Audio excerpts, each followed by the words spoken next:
विद्यार्थी मित्र हो, सर्वांना माझा नमस्कार. सामाजिक मानसशास्त्र पेपर क्रमांक 4 या पेपरमधील प्रकरण क्रमांक 1 सामाजिक मानसशास्त्राची प्रस्तावना या प्रकरणाच्या अगदी आपण अंतिम टप्प्यावर आहोत. या प्रकरणामधील अत्यंत महत्त्वाचा मुद्दा तो म्हणजे सामाजिक मानसशास्त्रामध्ये वापरल्या जाणाऱ्या ज्या संशोधन किंवा अभ्यास पद्धती आहेत त्यांचा आपण आतापर्यंत अभ्यास करत होतो. आणि अशा 3 प्रकारच्या अभ्यास पद्धती आहेत असं यापूर्वीच्या तासात मी तुम्हाला बोललेलो होतो.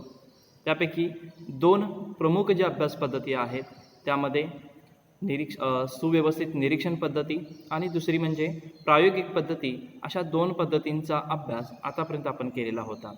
मागील तासाला आपण जी अत्यंत महत्त्वाची, जास्तीत जास्त अचूक निष्कर्ष देणारी, जास्तीत जास्त विश्वसनीय, जास्तीत जास्त वस्तुनिष्ठ अशी अभ्यास पद्धती जी प्रायोगिक पद्धती म्हणून ओळखली जाते आणि या प्रायोगिक पद्धतीचा तिच्या गुणदोषासह आपण मागील ऑनलाईन लेक्चरला अभ्यास केलेला होता.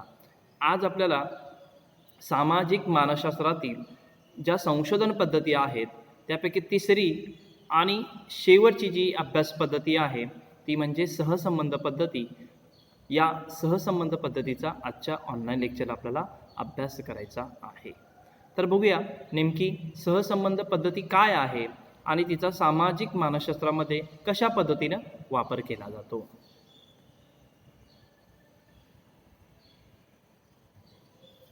विद्यार्थी मित्र हो, तिसरी जी अभ्यास पद्धती आहे ती सहसंबंध पद्धती, जिला इंग्रजीमध्ये कोरिलेशन मेथड असं म्हटलं जातं. ही जी अभ्यास पद्धती आहे किंवा संशोधन पद्धती हिचा वापर सामाजिक मानसशास्त्र असो किंवा मानसशास्त्र असो यामध्ये खूप चांगल्या पद्धतीने होतो आहे. म्हणजे काही वेळेला प्रयोग पद्धती, निरीक्षण पद्धती, मुलाखत पद्धती किंवा प्रश्नावली यासारख्या पद्धतींना एक पर्याय म्हणून सुद्धा ही पद्धती वापरली जाते. म्हणजेच सध्या मानसशास्त्र असो किंवा सामाजिक मानसशास्त्र असो तर या सामाजिक मानसशास्त्रामध्ये या सहसंबंध अभ्यास पद्धतीचा वापर अलीकडं वाढत आहे. ठीक आहे, तर बघूया नेमकं सहसंबंध पद्धती कशा पद्धतीने सामाजिक मानसशास्त्रामध्ये वापरली जाते. विद्यार्थी मित्र हो, आपण पाहतोय की आपल्या आजूबाजूला अनेक प्रकारच्या घटना, प्रसंग घडत असतात. ह्या ज्या घटना असतात किंवा हे जे प्रसंग असतात हे प्रसंग एकमेकाशी निगडीत असतात, म्हणजेच एकमेकाशी संबंधित असू शकतात. म्हणजेच एका घटनेचा, एका प्रसंगाचा किंवा एका गोष्टीचा दुसऱ्या गोष्टीशी आपल्याला संबंध असल्याचं पाहावयास मिळतंय. लक्षात येतं का बघा, त्याला आपण परस्पर संबंध असं म्हणतो. ठीक आहे, म्हणजे एका गोष्टीमध्ये बदल झाला की त्याचा परिणाम दुसऱ्या गोष्टीवर होतो. म्हणजेच एका गोष्टीमध्ये बदल झाला की लगेच त्याचे परिणाम हे दुसऱ्या गोष्टीवर झाल्याचं आपल्याला निदर्शनास येत आहे. विद्यार्थी मित्र हो, यालाच आपण थोडक्या किंवा आपल्या मानसशास्त्रीय भाषेमध्ये त्याला आपण सहसंबंध असं म्हणू शकतो. लक्षात येते का बघा, सहसंबंध म्हणजे कोरिलेशन, म्हणजेच एका गोष्टीचा दुसऱ्या गोष्टीशी असणारा संबंध म्हणजे सहसंबंध, असा आपण सर्वसामान्य भाषेत सहसंबंधाची व्याख्या करतो किंवा त्याचा अर्थ आपण समजून घेतो. मात्र मानसशास्त्रीयदृष्ट्या सहसंबंध म्हणजे काय, तर एका घटकामध्ये बदल झाला असता त्याचा परिणाम दुसऱ्या घटकावर होणं किंवा एका घटकामध्ये बदल झाला की दुसऱ्या घटकामध्ये बदल होण्याची जी प्रक्रिया आहे आणि ह्या प्रक्रियेला आपण काय म्हणतो, सहसंबंध असं म्हणतो. ठीक आहे, तर ही झाली सहसंबंधाची व्याख्या. आता ही व्याख्या जर अजून आपल्याला चांगल्या पद्धतीने समजून घ्यायचं असेल तर तुम्हाला तुमच्यासमोर मी स्क्रीनवर 4 उदाहरण दाखवलेले आहेत. त्या 4 उदाहरणांचा आपण या ठिकाणी अभ्यास करूया. पहिलं उदाहरण मी दाखवलेलं आहे, जेव्हा खूप पाऊस पडतो तेव्हा नदीला पूर येतो. हे जे उदाहरण आहे ह्या उदाहरणामध्ये सुद्धा किती घटक आहेत, तर 2 घटक आहेत. ते कोणते कोणते, तर पहिला घटक आहे पाऊस, दुसरा घटक आहे नदीला येणारा पूर किंवा नदीला पूर येणं. असे 2 घटक मी दाखवलेले आहेत. म्हणजेच पावसाचा संबंध कशाशी जोडलेला आहे, पुराशी जोडलेला आहे. म्हणजे जेव्हा खूप पाऊस पडतो किंवा पावसाचं प्रमाण जेव्हा वाढतं तेव्हा नदीचं पाणी पात्राबाहेर पडतं आणि मग पूरजन्य किंवा महापूरसारखी परिस्थिती निर्माण होते. म्हणजेच पावसाचा संबंध कशाशी आहे, पुराशी आहे. म्हणजेच एका घटकामध्ये बदल झाल्यामुळं त्याचा परिणाम कशावर झाला, दुसऱ्या घटकावर झाला आणि असा जो काही परिणाम होतोय किंवा अशी जी काही प्रक्रिया घडते त्याला आपण मानसशास्त्रीय भाषेमध्ये काय म्हणतो, सहसंबंध असं म्हणतो. ठीक आहे, हे झालं पहिलं उदाहरण. दुसरं उदाहरण सुद्धा मी तुम्हाला दाखवलेलं आहे बघा. बाजारात एखाद्या वस्तूची टंचाई असेल तर त्या वस्तूचा दर किंवा त्या वस्तूचा भाव वाढतो. बघा, यामध्ये सुद्धा किती घटक दिलेले आहेत, 2. कोणते कोणते घटक आहेत, वस्तूची असणारी टंचाई आणि त्याचा संबंध आपण कशाशी जोडलेला आहे, त्या वस्तूचा भाव, त्या वस्तूची किंमत किंवा त्या दर यांच्याशी जोडलेले आहे.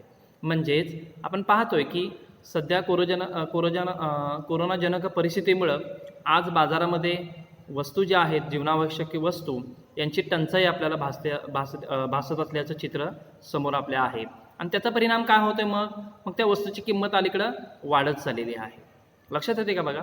म्हणजेच एखाद्या वस्तूची टंचाई जाणवायला लागली, कमतरता जाणवायला लागली की आपोआप त्या वस्तूचे भाव काय व्हायला लागतात, वाढायला लागतात. म्हणजेच एका घटकामध्ये झालेला बदलाचा परिणाम दुसऱ्या घटकावर होणं यालाच आपण काय म्हणतो, सहसंबंध असं समजतो.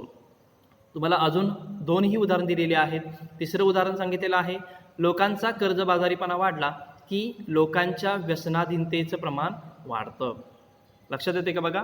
म्हणजेच या ठिकाणी जे उदाहरण आहे हे उदाहरण काय सांगतंय की कर्जबाजारीपणा हा एक घटक आहे आणि दुसरा घटक आहे व्यसनाधीनता. म्हणजेच कर्जबाजारीपणा वाढत गेला की मग लोकांचं व्यसनाधीनता, मग धूम्रपान असेल, मद्यपान असेल किंवा विविध मादक द्रव्यांचं सेवन असेल तर या व्यसनाधीनतेचं प्रमाण जे आहे ते लोकांच्यामध्ये वाढायला लागतं. तर या उदाहरणामध्ये सुद्धा किती घटक आहेत, 2 घटक आहेत. पहिला घटक कर्जबाजारीपणा आणि दुसरा घटक व्यसनाधीनता. म्हणजेच एका घटकाचा परिणाम दुसऱ्या घटकावर झालेला आहे आणि यालाच आपण मानसशास्त्रीय भाषेमध्ये सहसंबंध असं म्हणतो. त्याचबरोबर मी 4थं उदाहरण तुमच्या समोर जे ठेवलेलं आहे ते असं आहे, दुष्काळ किंवा एखादी नैसर्गिक आपत्ती निर्माण झाली की शेतकऱ्यांच्या आत्महत्येचं प्रमाण वाढतंय. आपण पाहतोय की मराठवाडा हा थोडासा दुष्काळग्रस्त भाग म्हणून ओळखला जातो आणि त्या मराठवाडा प्रदेशामध्ये लोकांच्या म्हणजे विशेषतः शेतकऱ्यांच्या आत्महत्येचं प्रमाण अलीकडे वाढल्याचं चित्र आपल्याला पाहायला मिळते. त्याचं कारण काय आहे तर दुष्काळ. म्हणजेच हा जो दुष्काळ आहे हा दुष्काळ कशावर परिणाम करतोय तर शेतकऱ्यांच्या आत्महत्येवर परिणाम करतोय. म्हणजेच एका घटकामध्ये बदल झाला म्हणून त्याचा परिणाम दुसऱ्या घटकावर झाला. म्हणजे हे दोन्ही घटक एकमेकाशी संबंधित आहेत. एका घटकाचा परिणाम दुसऱ्या घटकावर होणं यालाच आपण सामाजिक मानसशास्त्रामध्ये काय म्हणतो, सहसंबंध असं म्हणतो. ठीक आहे. तर विद्यार्थी मित्रहो, अशा पद्धतीने मी तुम्हाला 4 उदाहरणं या ठिकाणी दिलेली आहेत आणि 4 उदाहरणांवरून आपल्या एक लक्षात येतं की सहसंबंध म्हणजे नेमकं काय. तर एका घटकामध्ये बदल झाला की त्याचा परिणाम दुसऱ्या घटकावर होणं आणि अशा परिणामालाच आपण काय म्हणतो, सहसंबंध असं म्हणतो. ठीक आहे. तर अशा पद्धतीने आपल्याला सहसंबंधाची व्याख्या करता येऊ शकेल. त्यानंतर बघूया आपण ह्या सहसंबंध जी पद्धती आहे जेव्हा आपण सामाजिक मानसशास्त्रामध्ये वापरत असतोय तेव्हा त्याची काय काय वैशिष्ट्ये आपल्याला पाहायला मिळतात. तर त्या वैशिष्ट्यांचा आपण या ठिकाणी अभ्यास करूया. जवळपास 6 वैशिष्ट्ये मी या सहसंबंध पद्धतीची सांगितलेली आहेत. पहिलं सांगितलेलं आहे सहसंबंध पद्धतीमधील घटक म्हणजे ते त्याचे परिवर्तक होय. विद्यार्थी मित्र, मगाशी मी ज्यावेळी तुम्हाला उदाहरण दिलीत त्या उदाहरणामध्ये प्रत्येक उदाहरणामध्ये मी तुम्हाला 2-2 घटक सांगितलेत. पहिला घटक आणि दुसरा घटक. पहिल्या घटकाचा परिणाम दुसऱ्या घटकावर होतो. म्हणजे पहिल्या घटकामध्ये जर बदल झाला तर आपोआप त्याचा परिणाम दुसऱ्या घटकावर होतो. आणि हे जे घटक आहेत, उदाहरणार्थ आपण बघितलं की पावसाचं प्रमाण वाढणं आणि नदीला पूर येणं, कर्जबाजारीपणा वाढणं आणि व्यसनाधीनतेचं प्रमाण वाढणं, हे जे 2 घटक होते त्या 2 घटकांना आपण मानसशास्त्रीय भाषेत काय म्हणतो, परिवर्तक असं म्हणतो. किंवा आपण प्रायोगिक पद्धतीमध्ये पाहिलं होतं की परिवर्तकालाच आपण परिवर्त्य असं सुद्धा शब्द वापरला होता. त्याला इंग्रजीमध्ये व्हेरिएबल्स असं सुद्धा म्हटलं जातं. थोडक्यात एवढं लक्षात ठेवावं लागेल की सहसंबंध पद्धतीमध्ये जे 2 घटक वापरतो त्यांना आपण परिवर्तक असं संबोधतो. ठीक आहे. हे झालं पहिलं वैशिष्ट्य. दुसरं आहे 2 परिवर्तकामध्ये सहसंबंध दिसून येणे शास्त्रीयदृष्ट्या महत्त्वाचं आहे. म्हणजे जे 2 घटक आपण वापरलेले आहेत त्या 2 घटकांना आपण परिवर्तक असं संबोधतो. तर हे जे परिवर्तक आहे या परिवर्तकामध्ये सहसंबंध असणं गरजेचं आहे. लक्षात येते का बघा. म्हणजे एका घटकाचा परिणाम दुसऱ्या घटकावर होणं गरजेचं आहे. म्हणजे एक घटक बदलला की दुसऱ्या घटकामध्ये सुद्धा बदल घडून येणं अपेक्षित आहे. आणि असं जर झालं तर त्याला आपण सहसंबंध म्हणतो. आणि हा सहसंबंध असणं किंवा दिसून येणं शास्त्रीयदृष्ट्या म्हणजेच सामाजिक मानसशास्त्राच्या दृष्टीने फार महत्त्वाचं आहे. यासाठी तुम्हाला एक उदाहरण देता येईल. विद्यार्थी मित्र हो, एक उदाहरण या संदर्भात तुम्हाला मी सांगू शकतोय. उदाहरण असं आहे की पती पत्नीमधील वादविवाद, भांडण जर वाढायला लागलं तर त्याचा परिणाम काय होतो? तर त्याचा परिणाम काडीमोड घेण्याकडे होतो. म्हणजेच या ठिकाणी घटस्फोटाचं प्रमाण काय होतं? मग वाढायला लागतं. आता या ठिकाणी दोन घटक कोणते कोणते आहेत? पती पत्नीमधील वादविवाद हा पहिला घटक आणि दुसरा घटक आहे घटस्फोट किंवा काडीमोड घेणं. ठीक आहे. म्हणजे एका घटकामध्ये वाढ झाला म्हणून त्याचा परिणाम कुणावर झाला? दुसऱ्या घटकावर झाला. वादविवाद वाढत वाढत टोकावर गेला आणि म्हणूनच त्या दोघांच्या मध्ये घटस्फोटाचं प्रमाण वाढायला लागलं. म्हणजे हे जे उदाहरण आहे त्या उदाहरणामध्ये दोन परिवर्तक आहेत, दोन घटक आहेत आणि त्यांच्यामध्ये विशिष्ट प्रकारचा सहसंबंध आहे जो आपल्याला सामाजिक मानसशास्त्राच्या दृष्टीने फार महत्त्वाचा आहे. तर अशा पद्धतीने झालं दुसरं वैशिष्ट्य. तिसरं आहे सहसंबंधामुळे एका परिवर्तकावरून दुसऱ्या परिवर्तकाविषयी भाकीत करता येतं. मी आताच तुम्हाला या ठिकाणी क्लिअर केलेलं आहे की एका परिवर्तकाचा संबंध दुसऱ्या परिवर्तकाशी असेल तर नक्कीच त्यांच्यामध्ये असणारा जो सहसंबंध आहे त्या सहसंबंधाचा आपल्याला अचूकपणे भाकीत करता येतं. विद्यार्थी मित्र हो, एक उदाहरण तुम्हाला देता येईल की एखाद्या व्यक्तीचं वजन आणि त्याचं परीक्षेमधलं यश यांचा काही संबंध असू शकेल का? तर निश्चितच नाही. कारण का? वजन आणि परीक्षेमध्ये यश मिळणं त्याचा काहीच संबंध असू शकत नाही आणि त्याला सहसंबंध म्हणता येणार नाही. सहसंबंध कशाला म्हणायचं? तर एका परिवर्तकाचा दुसऱ्या परिवर्तकावर अनुकूल परिणाम व्हायला पाहिजे. तर अशालाच आपण काय म्हणतो? सहसंबंध होतो. सहसंबंध असं म्हणतो. किंवा असं म्हणू शकेन आपण की एका परिवर्तकामध्ये वाढ झाली की दुसऱ्या परिवर्तकामध्ये वाढ ही व्हायलाच पाहिजे.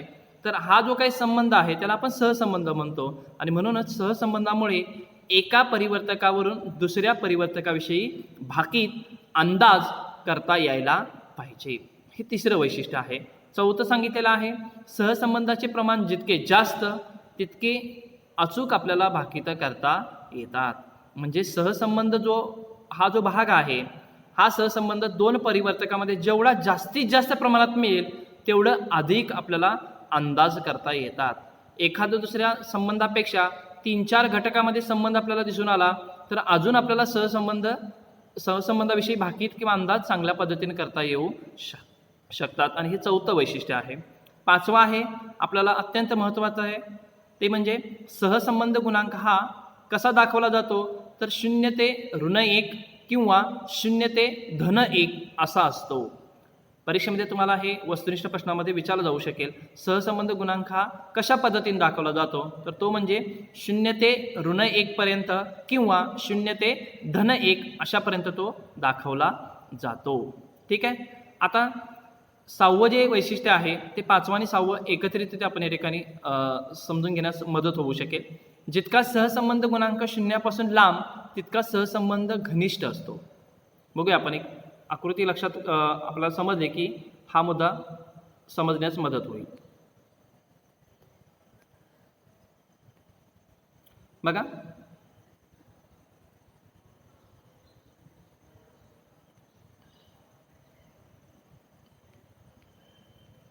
ठीक आहे. या ठिकाणी ह्या आकृतीमध्ये मी तुम्हाला इथं 0 दाखवलेलं आहे. 0पासून या बाजूला -1 दाखवलेलं आहे आणि 0पासून या बाजूला -1 दाखवलेलं आहे. बघा 0पासून -1 कडे जेवढं तुम्ही लांब लांब जाल तेवढा सहसंबंध गुणांक हा आपल्याला जास्त मिळतो. म्हणजे सहसंबंध घनिष्ठ स्वरूपाचा असतो. मात्र या 0पासून जितकं तुम्ही ऋणाकडे जाल, -1 ह्या दिशेने जाल तेवढा सहसंबंध गुणांक कमी कमी व्हायला लागतो. लक्षात येते का? बघा म्हणजे 0 ते -1 असं जर किंवा 0 ते -1 पासून पुढं कितीही तुम्ही पुढं जाल तसा सहसंबंध गुणांक हा वाढायला लागेल. मात्र 0पासून ऋण ह्या चिन्हाकडे जसं जसं तुम्ही जायला लागाल तसं तसं सहसंबंध गुणांक कमी कमी होत जाईल. म्हणजेच सांगायचा उद्देश काय आहे? तर सहसंबंध गुणांक जो आहे तो 0 ते -1 किंवा 0 ते -1 इथपर्यंत दाखवला जातो. आणि म्हणूनच मी काय म्हटलं, जेवढा सहसंबंध गुणांक 0पासून -1 किंवा धन 2 धन 3 अशा दिशेने जाईल तेवढा सहसंबंध गुणांक काय होत जाईल, घनिष्ठ होत जाईल किंवा सहसंबंध आपल्याला चांगल्या पद्धतीचा पाहायला मिळू शकेल. तर अशा पद्धतीने ही 6 वैशिष्ट्ये आहेत, जी 6 वैशिष्ट्ये सहसंबंध पद्धतीची आहेत आणि हिचा सामाजिक मानसशास्त्रामध्ये चांगल्या पद्धतीने वापर केला जातो. ठीक आहे. आता हे सहसंबंध पद्धती आपल्याला पाहत असताना ह्या सहसंबंधाचे आपल्याला जे प्रकार आहेत त्यांचाही या ठिकाणी आपल्याला अभ्यास करावा लागेल. विद्यार्थी मित्र, सामाजिक मानसशास्त्रीय दृष्टिकोनातून सहसंबंध पद्धतीचे एकूण 3 प्रकार पडतात. ते 3 प्रकार मी तुमच्या स्क्रीनवर दाखवलेले आहेत. पहिला प्रकार आहे धन सहसंबंध, ज्याला इंग्रजीमध्ये पॉझिटिव्ह कोरिलेशन असं म्हटलं जातं. दुसरा आहे ऋण सहसंबंध, त्याला इंग्रजीमध्ये नेगेटिव्ह कोरिलेशन असं म्हटलं जातं. आणि तिसरा आणि शेवटचा प्रकार आहे तो म्हणजे शून्य सहसंबंध, ज्याला इंग्रजीमध्ये झिरो कोरिलेशन असं म्हटलं जातं. तर असे 3 सहसंबंध पद्धतीचे प्रकार आहेत. आपण एक एक प्रकार बघूया, म्हणजे आपल्याला सहसंबंध पद्धतीची ही जी पद्धती आहे ती कशा पद्धतीने सामाजिक मानसशास्त्रामध्ये वापरली जाते हे आपल्याला लक्षात येण्यास मदत होईल. पहिला प्रकार आहे धन सहसंबंध. मी व्याख्या तुम्हाला स्क्रीनवर दाखवलेली आहे. एका परिवर्त्यामध्ये वाढ झाली की दुसऱ्या परिवर्त्यामध्ये देखील वाढ होणं याला धन सहसंबंध म्हणतात. धन म्हणजे सकारात्मक किंवा त्याला आपण धनात्मक सुद्धा म्हणू शकतोय. म्हणजेच एका परिवर्त्यामध्ये, परिवर्ते म्हणजेच परिवर्तक किंवा आपल्या भाषेमध्ये त्याला आपण घटक असं म्हणतो. ठीक आहे. एका घटकामध्ये वाढ झाली की त्यामुळं दुसऱ्या परिवर्त्यामध्ये देखील वाढ होणं याला काय म्हटलं जातं, धन किंवा धनात्मक सहसंबंध. म्हणजेच आपल्या भाषेमध्ये त्याला काय म्हणूया, पॉझिटिव्ह पॉझिटिव्ह. म्हणजे हा पहिला घटकामध्ये वाढ झाली, ठीक आहे, की त्याचा परिणाम कशावर होतो, दुसऱ्या घटकामध्ये होतो. म्हणजे दुसऱ्या घटकामध्ये देखील वाढ व्हायला लागते आणि असं वाढ होणं म्हणजेच काय, धनात्मक सहसंबंध. ठीक आहे. व्याख्या समजून घ्यायची असेल तर आपल्याला समोर 2 उदाहरणं आहेत. ती 2 उदाहरणं आपण पाहूया. पहिलं उदाहरण दिलेलं आहे, एका वस्तूच्या मागणीमध्ये वाढ झाली की तिच्या किमतीमध्ये देखील वाढ होते. म्हणजे जसं बाजारामध्ये एखादी वस्तू अत्यंत आपल्याला लोकांना आवडायला लागली की त्याची मागणी वाढते. मग मागणी वाढली की मग तिच्या किमतीमध्ये देखील वाढ होते. म्हणजेच या ठिकाणी काय झालेलं आहे, वस्तूच्या मागणीमध्ये वाढ झाली, मागणी वाढायला लागली म्हणून त्याच्या किमतीमध्ये देखील काय झाली, वाढ झाली. म्हणजे या ठिकाणी जो सहसंबंध आहे तो कुठल्या प्रकारचा आहे, धन सहसंबंध आहे. आणि धन सहसंबंध हा प्लस म्हणजे अधिक या चिन्हानं दाखवला जातो. दुसरं उदाहरण मी तुम्हाला दिलेलं आहे, अभ्यासाची प्रेरणा मिळाली की परीक्षेमध्ये यश मिळतं. म्हणजे अभ्यास करण्याविषयी जर आपल्याला प्रेरणा मिळाली, उत्तेजन मिळालं, प्रोत्साहन मिळालं की त्याचा परिणाम आपल्या परीक्षेमधील यशावर चांगल्या पद्धतीचा होतो. म्हणजेच या ठिकाणी 2 परिवर्त्य आहे, एक म्हणजे अभ्यासाची प्रेरणा आणि दुसरं म्हणजे परीक्षेमधलं यश. प्रेरणेमध्ये वाढ झाली म्हणून काय झालं, परीक्षेमध्ये यश सुद्धा जास्त मिळालं. म्हणजे या ठिकाणी पहिल्या घटकामध्ये वाढ झाली आणि त्याचा परिणाम दुसऱ्या घटकावर अनुकूल झाला. म्हणजेच दोन्ही घटकामध्ये वाढ झाली. याचा अर्थ आहे या ठिकाणी जो सहसंबंध आहे तो धनस प्रकारचा आहे.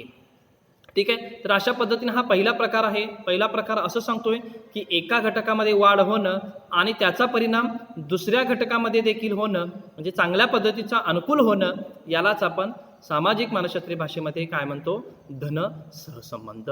ठीक आहे. हा झाला पहिला प्रकार.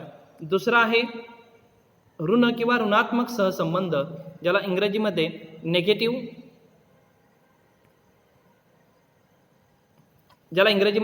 नेगेटिव्ह कोरिलेशन असं म्हटलं जातं. ठीक आहे. तर निगेटिव्ह किंवा ऋण सहसंबंध जो आहे तो पूर्णपणे परस्पर विरोधी असलेला प्रकार आहे. धनात्मक सहसंबंधाच्या पूर्णपणे विरोधी असणारा प्रकार म्हणजे ऋण सहसंबंध. धन सहसंबंधामध्ये आपण काय पाहिलं तर एका परिवर्त्यामध्ये वाढ झाली की त्याचा परिणाम दुसऱ्या परिवर्त्यामध्ये देखील होतो. म्हणजे दुसऱ्या परिवर्तकामध्ये देखील वाढ होते. असा प्रकार म्हणजे धन सहसंबंध. इथं मात्र थोडासा फरक आहे. तो कसा आहे तर एका परिवर्त्यामध्ये वाढ झाली की दुसऱ्या परिवर्त्यामध्ये घट होते. लक्षात येते का बघा. म्हणजे एका घटकात वाढ झाली की त्याचा प्रतिकूल परिणाम दुसऱ्या घटकावर किंवा दुसऱ्या परिवर्त्यावर होतो. यालाच ऋण सहसंबंध म्हटलं जातं. ठीक आहे. उदाहरण बघूया म्हणजे आपल्याला अजूनही व्याख्या समजण्यास मदत होईल. उदाहरण पहिलं दिलेलं आहे, धूम्रपानाच्या सवयीमुळे आयुर्मान घटते. ठीक आहे, म्हणजेच धूम्रपानाची सवय जर तुम्हाला जास्त जडली किंवा तिचं प्रमाण जर वाढायला लागलं तर त्याचा परिणाम काय होतो, आपलं आयुर्मान जे आहे ते काय होतं, घटायला लागतं. म्हणजे कमी कमी कमी व्हायला लागतं. म्हणजेच या ठिकाणी कसा सहसंबंध दाखवता येईल, हा प्लस आहे म्हणजे ह्याच्यामध्ये वाढ व्हायला लागलेली आहे आणि यामुळे काय व्हायला लागलेलं आहे, आपलं आयुष्यमान घटायला लागलेलं आहे. म्हणजे एका परिवर्त्यामध्ये वाढ होणं आणि त्याचा प्रतिकूल परिणाम दुसऱ्या घटकावर होणं, यालाच मानसशास्त्रीय किंवा सामाजिक मानसशास्त्रीय भाषेमध्ये कोणता सहसंबंध म्हणतात, तर तो ऋण सहसंबंध असतो. ठीक आहे, म्हणजे दोघांच्या मध्ये एक विशिष्ट प्रकारचा संबंध दिसून येत नाही. दुसरं उदाहरण दिलेलं आहे, पुरुषांचं वय जसं जसं वाढत जातं तसं त्यांच्या डोक्यावरील केस कमी कमी होत जातात किंवा विरळ होत जातात. म्हणजेच काय सांगता येईल, वय एका बाजूने वाढतंय, ठीक आहे, मात्र जसं वय वाढेल तसं डोक्यावरील केसांची जे काही प्रमाण आहे ते काय व्हायला लागतं, कमी व्हायला लागतं. म्हणजे या ठिकाणी सुद्धा कोणता सहसंबंध आपल्याला सांगता येतोय, तो म्हणजे ऋण सहसंबंध. याचं कारण काय, तर एका घटकामध्ये वाढ झालेली आहे तर दुसऱ्या घटकामध्ये घट झालेली आहे आणि असा सहसंबंध आढळत असेल तर त्याला आपण ऋण सहसंबंध असं म्हणतो. ठीक आहे, तर हा झाला दुसरा प्रकार जो पूर्णपणे धनात्मक सहसंबंधाच्या विरोधी आहे. तिसरा आणि शेवटचा प्रकार आहे तो म्हणजे शून्य सहसंबंध, ज्याला झिरो कोरिलेशन असं म्हटलं जातं. न्यूट्रल म्हणजे तटस्थ राहणं. म्हणजे व्याख्या आपण पाहूया, जेव्हा दोन्ही परिवर्तकामध्ये धन किंवा ऋण असा कोणताही संबंध नसतो तेव्हा त्यातील संबंधाला शून्य सहसंबंध म्हणतात. बघा, म्हणजे दोन परिवर्तक पुन्हा एकदा आपण वापरणार आहोत. या दोन्हीही परिवर्तकामध्ये धनही सहसंबंध नाही आणि ऋणही सहसंबंध नाही, अशा पद्धतीचा सहसंबंधाला काय म्हटलं जातं, शून्य सहसंबंध. ठीक आहे, व्याख्या समजून घेण्यासाठी आपण उदाहरण पाहूया, म्हणजे आपल्याला व्याख्याचं अधिक चांगल्या पद्धतीने स्पष्टीकरण होईल. उदाहरण दिलेलं आहे, व्यक्तीचं वजन आणि तिची अभ्यासातील प्रगती यांचा काहीही संबंध नसतो. बघा, म्हणजे या ठिकाणी दोन घटक आपण वापरलेले आहेत. पहिला घटक आहे व्यक्तीचं वजन आणि दुसरा घटक आहे तिची अभ्यासातील प्रगती.